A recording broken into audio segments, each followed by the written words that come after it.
क्या महिलाएं कर सकती हैं श्राद्ध? गरुड़ पुराण के अनुसार समय से श्राद्ध करने से कुल में कोई दुख ही नहीं रहता।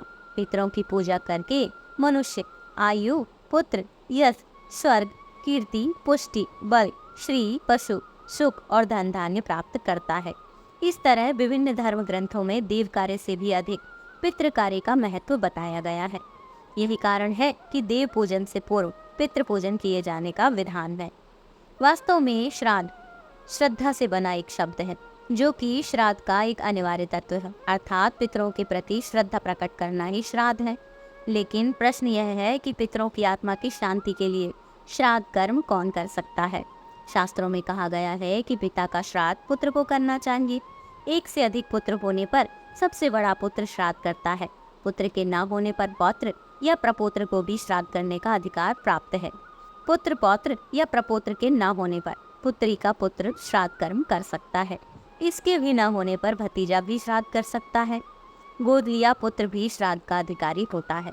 स्मृति संग्रह और श्राद्ध कल्पलता के अनुसार सपिंड अर्थात पूर्व की 7वीं पीढ़ी तक के परिवार का सदस्य सोदक अर्थात 8वीं पीढ़ी से 14वीं पीढ़ी तक का पारिवारिक सदस्य भी श्राद्ध करने का अधिकारी।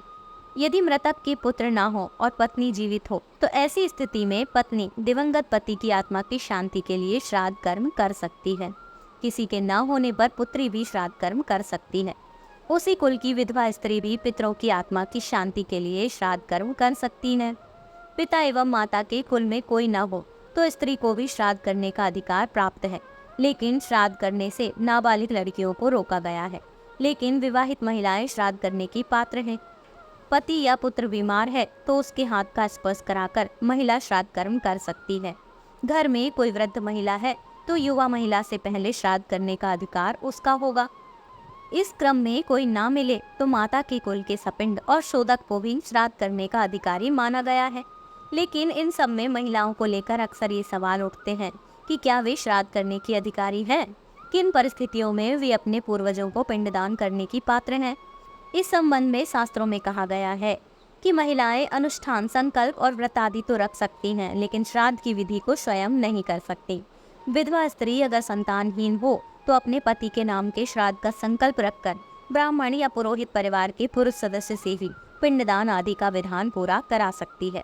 इसी प्रकार जिन पितरों की कन्याएं ही वंश परंपरा में हैं, उन्हें पितरों के नाम व्रत रखकर उनके दामाद या देवते, नाती आदि ब्राह्मण को बुलाकर श्राद्ध कर्म की निवृत्ति करा सकते हैं।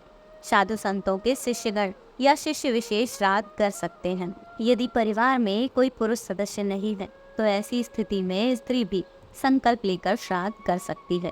शास्त्रों ने इसके लिए कुछ नियम बनाए हैं।